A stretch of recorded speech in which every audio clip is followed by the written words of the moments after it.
Also, we have to ask you about Jared Leto. Oh my God, yeah. Your So fashion like, week was wild. Yeah, we were like, sorry. What the hell? Wow, this is very exciting. We are joined on the sofa with Ben Gallagher. Great to see you. thank you for having me. I was to very see you excited about this. again. When you asked me, I was like, I thought you never asked. Oh, we've got to give a bit of context here. We saw you a couple of weeks ago at that TikTok event that we vlogged, and we were like, you need to come on our podcast. Well, Sapna and I saw you from afar and we were like, oh my God, there's Ben Gallagher. The Lux Collective.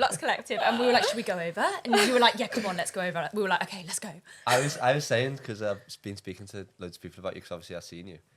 I was like, they are so lovely. I was like, as soon as I walked into the room, they just made a beeline for me. I was like, yes. We actually We did. genuinely did, and we're so lucky that you actually like knew who we were, because it would have been a bit awkward if not. No, I seen you at the corner of my eye. I was like, oh, I hope they come over. And then you were coming. I was like, yes. Oh, that's great. Well, Ben co-founded the pre-loved resale platform Lux Collective with your brother whilst you were in sixth form, right? Sixth form, yeah. That's crazy. Anyway, you now have a team of 18 and in 2022 turned over 15 million. Am I correct? So we've turned over 50 million as a whole in the last 2 years. Okay. Wow. So like this year, it would be something like, I think we're going to do about 7.5 this year.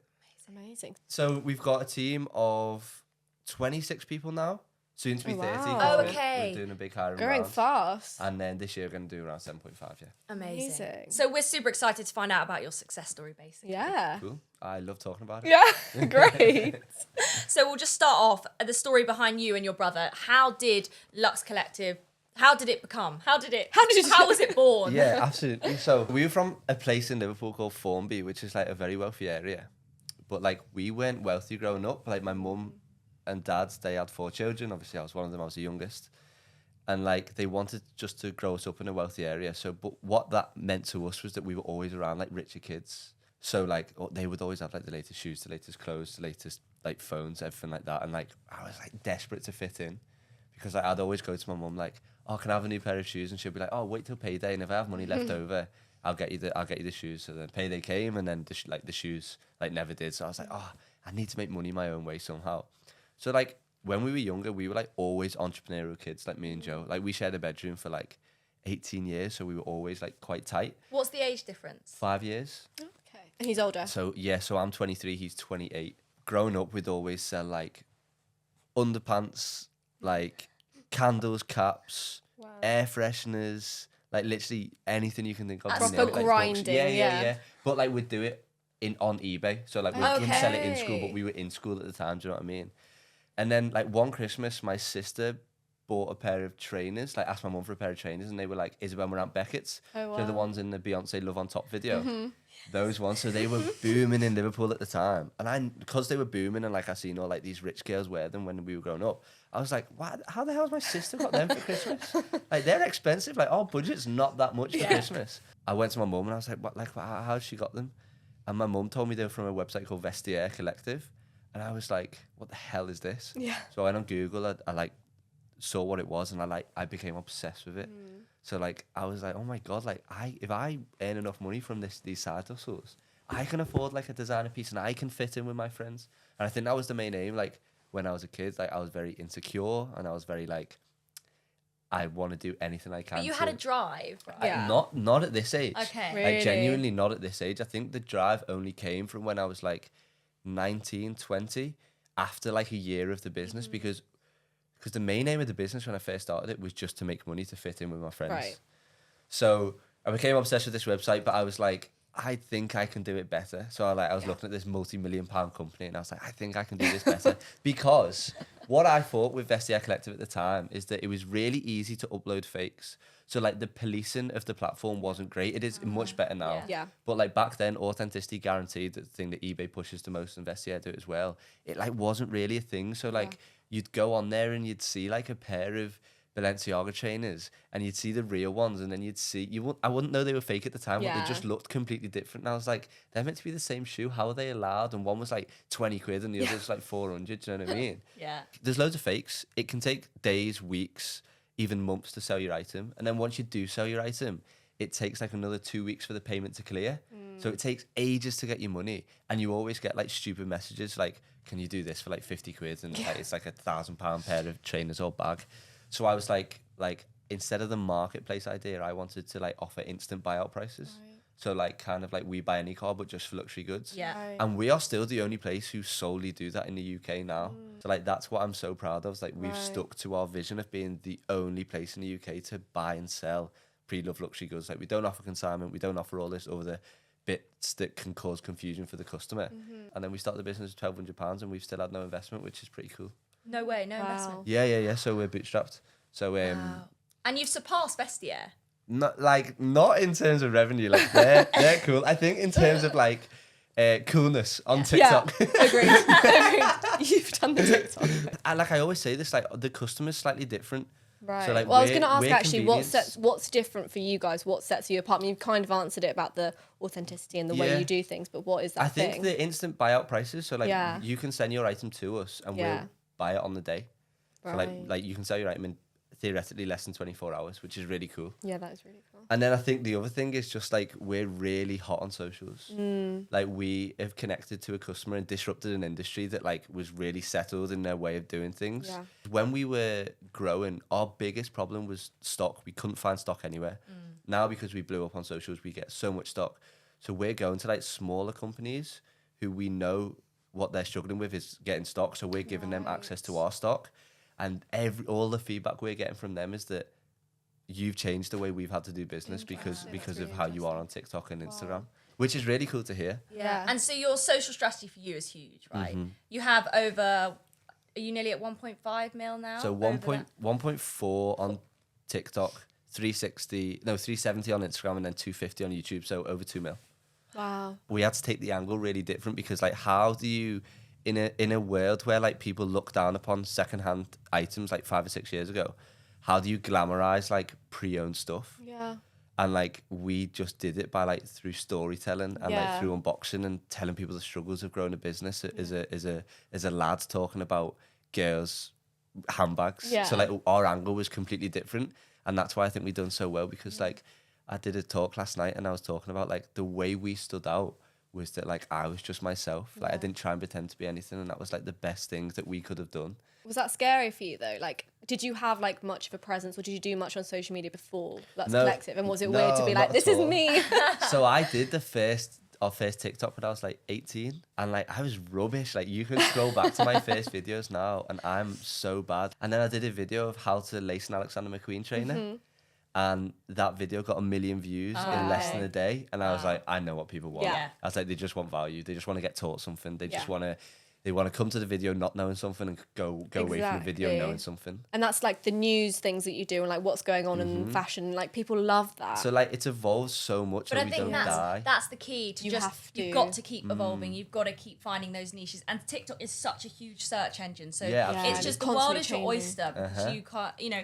And I actually read a stat recently being like Gen Z use TikTok as a search engine over Google. Oh yeah, I do do that all the time for recipes, Yeah, for how to do restaurants. things, places, recommendations. Yeah. So in I think other the fact countries. that's we're the same here at Yeah. Sheer Lux. We're constantly trying to think ahead of the curve Yeah. and evolve, and I think that's so important. But Yeah. How do you do that? well, I mean, I guess it's a group effort, but we really listen to our audience and we value our audience's responses Yeah. so much. Would you say you are your audience? That's why it helps as well. Yeah, with Let's Go especially, I think we Definitely. really are. Yeah. So that helps a lot. I told you guys this when I seen you, isn't it? I was like, we've done a whole analysis of your like TikTok because I like love that so we're shocked. We're not shocked. We're like inspired by how Right. much you guys have grown, and that's what I said to you, innit? I said like, you guys are like aspirational. Like you dress really well. You've got like a really cool job. Like people want to be you, and like I speak to so many girls who are like, oh my god, I love the Sheer Lux girls.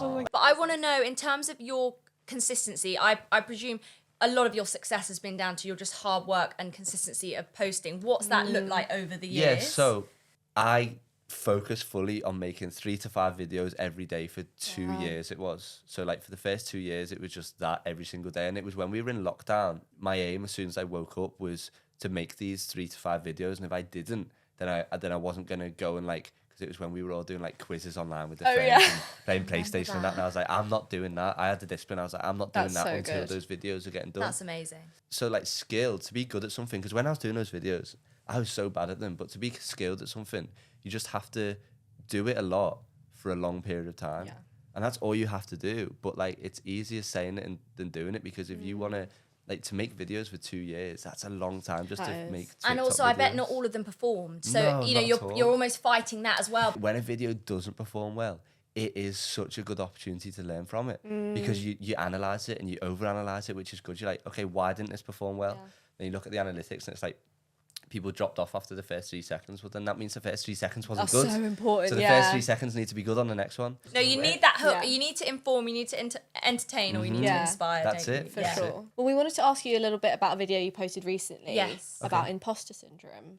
Oh, yes. On my personal. Yes. That was on your personal, yeah. I never really suffered with it. And I've spoken to people about it before. And I'm like, why do you feel like that? Blah, blah, blah. And like on that day, so we were going to the TikTok event. Oh, yeah. I knew who was going to go because like a list got leaked. Yes, you told you So said like, this to us. yeah. But like I saw all the people who were coming and I was like, oh my God, I'm going to be surrounded by all these people. Like, what the hell do I And there were the deserve to list be was there? mega. Like the Yeah. people that were there, we We were felt blown the same. away. We were there, We we were were like, like, why are we how here? are we in this room with Yeah, Ben yeah, Gallagher and yeah. all Yeah, these yeah. amazing people? Because like there was like people who were like really in the fashion world. Like Yeah. all that like, and I say all I do, which is probably like downplaying, but like all I do is just commentate on the word of fashion. So like what I felt like was like, oh my God, like they might look at me and be like, he's not actually in the fashion world. He just commentates on it. He's from up north, from Liverpool. Like he's not from London. Like what the hell is he doing here? And I know like looking back now, it is a bit like, oh, you shouldn't feel like that. But in a way, it's good to feel like that and then overcome it. I think if you don't overcome it, then there's a problem. But I think if you do, because it's like, if you're in your comfort zone and you're not pushing yourself out of it, then you're never going to grow, right? 100%. Yeah, and one quote I always live by is do one thing every day that scares you. Yeah, that's because nice. I like it. I just feel you have to put yourself in those situations to Yeah. grow. Yeah. And look, if we decided we weren't going to go, this would never have happened. Yeah, Exactly, everything happens for a exactly. reason. And I've watched your content for ages and I've been like, I want to meet these Same girls with so you. bad. That's wild, isn't it? Also, we have to ask you about Jared Leto. Oh my God, yeah. Your So like, fashion week was wild. Okay, we need to know the whole lowdown. First, Fashion Week, how was it? Second, Jared Leto, how did that happen? yeah. So Tell us Because everything. it was the day after It we was the saw day you. after, Yeah, we were yeah. like, sorry. What the hell? So rewind like 3 months, we had the pop-up shop in London in Yes. Bank, which was really cool. So his team reached out to me and was like, the band manager for Jared Leto, because he has a band, 30 Seconds to Mars. Yeah, you said that as if they're like some band from down the road. He's to Mars. So they were like, do you know who Jared is? I was like, similar to what you just did then. Yeah, obviously. I was like, House of Gucci, what the hell? Yeah. Like Dallas Buyers Club as well, probably Yeah. one of my God, yeah, top there's 3 loads, famous actually. films. The Joker. Top, yeah. Yeah. I was like, yeah, sick. What do you want to do? He was like, well, he's going to Vogue World. You've got the shop. What would be really cool is if you two get on like the scooters, like the electric scooters, and like ride to your shop together and have like an event there in celebration of his album coming out. And I was like, okay, yeah, cool. What the hell? And then literally, I was like, oh yeah, there's only one thing though. We won't have the shop then. Like it's only a pop-up shop. And they were like, oh okay, we'll be in touch. And then literally never heard anything until that day I met you guys. Oh my God. So like 3 months later, they get back in contact with us in the morning. And she's like, Jared's in town. He's going to be in his hotel room tomorrow between 9 and 9:30. You've got 10 minutes with him in between that. Do you want to do it? And I was like, yeah. Oh my And then like I didn't know what questions to ask him. Yeah, so were you scrambling yeah, like literally, I was the day before. I had the TikTok event. I had the Odd Muse fashion show. I was like, Well, what the hell busy do I do? day. Yeah. I was like, what the hell do I ask him? And there was a trending question at the time on TikTok, and it was like, That's yeah. how often do you think of the Roman Empire? So I was like, I just asked him that. And obviously I asked him like fashion questions about like the Met Gala as well, because his outfits are insane. It was Pinch crazy. me. Why do you guys love him? Yeah, I Yeah. mean, he's just iconic. Yeah, Like, yeah, he's so literally. like, cool. and just the way he was with you, I just thought it was brilliant. You also saw David Dobrik Yes. and the whole hat thing. Have you seen that TikTok? No. So he basically, you can tell the story. Yeah. This is so sad but brilliant at the same time. I turned around and I saw David Dobrik and I was like, oh my God, he's got the hat on. And I was like, that was the hat that I was meant to be wearing. So I went over to him and I was like, lad, like the Scousers thing ever. I was like, lad, I was meant to be wearing the same hat as you. And then he was like, well, why didn't you? I was like, I just didn't want to. For context, it was a bit like Peaky Blinders. It was literally Yeah, like no, it wasn't. Oh, okay. It looked It good was- on you. I won't lie. It actually did. With the You outfit, liked it? it matched the jacket. It did match the had jacket vibe. because I just didn't. Right, so It was a bit. Do you know when you put on an outfit and you don't feel confident? Yeah. But we were wearing the same trainers, me and Yeah. David. So I was like, oh, at least we're wearing the same trainers. And he was like, no, it's all about the hat. Yeah, we want to know a bit about what you liked to Fashion Week. Yeah, I mean, Fashion Month's come to an end. So Yes. what are you predicting I'm from... quite happy that Fashion Month's come to an end because, like, it's like you girls knowing it. It's such a busy time Yeah. for us. What was your favourite fashion show? My fire. favourite one was probably like, and I'm not just being biased, but I went to the Boss one, and because I seen it from beginning to end, and like the spectacle, it was more of a spectacle than a show of the clothes. Like the clothes weren't anything like to shout about, but the actual spectacle and the ideation of the creative was really, really cool. Take it back, Gucci's my favourite show. Oh my god, Yes. I thought you were going to say Yes, Gucci, I'm no, not going to 100%, lie. because I went... Big debut, lots Yes, going when on. I seen you, when you asked me the questions Yeah. Oh, about yes, the of predictions, I was course. like, I'm very happy Yeah. and excited for Sabato's debut. A lot of people didn't like it. I know, but like, Yeah. don't listen to it. I feel like it is almost for that like younger audience though, because Yeah. it's It is. giving a bit of Prada, a bit of Miu Miu. I think what they've done is it's a really commercial, really sellable, really Yeah. wearable collection, and I really like it. Yeah, and we were talking earlier about The campaign, Yeah, with yeah. Kendall and Bad Bunny. Yes. Obsessed. But that just proves it is for that younger. Yeah. It is Yeah, getting. It is more absolutely. commercial. It is. Yeah. Absolutely, I loved it. like I Miu Miu have really, done it really so loved well. it. Yeah. So I was meant to be going to the Paris Fashion Week this week, Right. and I had the Loewe show and then the Valentino show, but I've been ill. Oh my god, I'd You still go. probably hear it. I'd still go. I know you can probably hear it in my voice. So like, this cue? He's this just is just for proving he's dramatic ill. effect.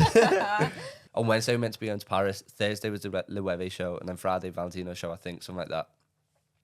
And then Saturday I had a talk in London, and then Sunday a talk in Liverpool, and then Monday this. And I was like, I really want to prioritize the talks Yeah. because I can't lie, I've enjoyed doing the fashion shows and everything, but like, it doesn't grow my brand. Yeah. Like, And you are so good at them. Yeah. The way you present yourself and you are on stage is so inspiring, and so I can see why you. Yeah. I you would appreciate that. choose Thank you. But I think I'm an entrepreneur at heart. Like, I'm just in the fashion space, and like, don't get me wrong, I love fashion, like I really do. But like, I love being an entrepreneur more. So like, if it was a choice between going to a fashion show or growing my business, I would choose growing the business every Yeah. single time. But like, don't get me wrong, I love fashion, Yeah. and I'm so happy I'm in this space, and I couldn't think for the next like 5 to 10 years of working in any other industry. But like, when it comes, especially if I'm ill, if it comes to those two choices, I think it's that, it comes back to that. If you know what you want so much, you know what you don't want. And it's like, if you know what your yeses, you know what your nos are straight away. That's a really And what have you sacrificed? Like you put your heart and soul into Lux Collective. Like you must have also sacrificed a lot. Yeah, absolutely. I think like I miss out on like holidays all the time, and like going with friends, and like going out with friends, and even like building on those relationships with my friends since school. Because can we just remind our listeners how old you are? Yeah. So I'm 23, so I've been out of Can't school believe like it. 5 years. Just the development of friendships over time. Obviously, if you don't build relationships with people, like you need to work on relationships. So like I've definitely felt a distance grow between friends, but there's a cost to everything, right? Yeah, of course. So like, you just have to weigh up your costs and figure out what your yes is. But it doesn't mean that later on in my life I'll reprioritize. But I think that's what people don't understand, that when you are trying to grow something, you have to let other things go as well. You're so mature for 23. I can't believe it. Like, honestly. I lived with this guy who has a business in Liverpool, and he taught me loads about learning and like being a student of life, and like just trying to like absorb everything, like be a sponge. And I say that to my team all the time. It's like, be a sponge. Like, don't think you're right all the time, because Yeah, that's such good advice, there's no, actually. like, Yeah. there's, like, I think there's no, especially as young people, you think like you know better than everyone else. It's like such a bad trait to have. We all do it, but Yeah. that is so do you know what it true. is though? Like, if you even if you prove someone wrong and you are right, that person just thinks you're a prick. Yes. Do you know what I mean? That person just thinks you like just Yeah, hates yeah, just yeah. hates you now. Like Yeah. you like, it's that thing, isn't it? Like, you never win an argument. Yeah. So like, what's the point? I'm going a bit deep here and on, No, on a more stoic love level. it. We love deep chats. But like, to grow your business, you must grow yourself. And I think that's the strategy I've taken upon personally. So like, I've tried to grow myself in every aspect. And in turn, it's grown my business. So I'm like, why the hell would I stop doing that? Yeah. I'm just very lucky I found that early on as well. Because obviously I was the youngest of 4 kids. So like I did all the partying. I did all like the late nights when I was like 16, 17, 18. So by the time I was 19, I was fed up with it all. Ready to go. I'm very lucky, like all the things that have happened in my life that have allowed me to do what I'm doing now. I feel like it's all been like very serendipitous and been like right place, right time. And like, I'm just very grateful. Well, we would love to round off with some quick fire. Let's go. Go for it. Okay, so designers we should keep an eye out for. Designers, so like Yes. people. Yes. Sabata De Sarno, obviously. But then Phoebe Philo as well. Ooh, what's going to be the next it bag? Interesting question. The one we saw at the Gucci show, which is like just a real basic like camera bag, but because it's from like the Gucci's latest collection, I just feel like it would bang. Yeah. Okay. One piece of advice for young entrepreneurs. I could speak about this all day.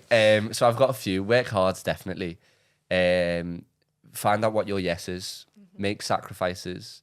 And like the biggest thing for me is like be disciplined. And in saying that, it's like understand delay gratification. So like I went for years without making like any money. And like we still don't make loads and loads of money now. We pour it all back into the business. Be understanding that it's going to take a long time until you genuinely reap the rewards. But also the reward actually is just being able to wake up and doing the thing you love every single day. Like I was on the way here. I was thinking on the train. I was like, I'm going to a podcast to talk about my business that I started in the spare bedroom of my mum and dad's house. Like, how lucky am I? So That's cool. sick. That's a social clip just there. There we go. What's one goal for 2024 for Lux Collective, for yourself, something that you're excited That's a about? really good question. And it's quite ironic. Start a podcast. Yes. And I would love if you two come on. Oh, as we like, would love to. Yeah, Yeah, that'd we'll be make really a cool. weekend out of it, and we'll vlog it for you guys. yes, Yeah. that'd be sick. Well, thank you so much. No problem, I'm I so appreciate glad it. we crossed paths. I know. 100%. Cool, thanks so much for See you. listening. See ya.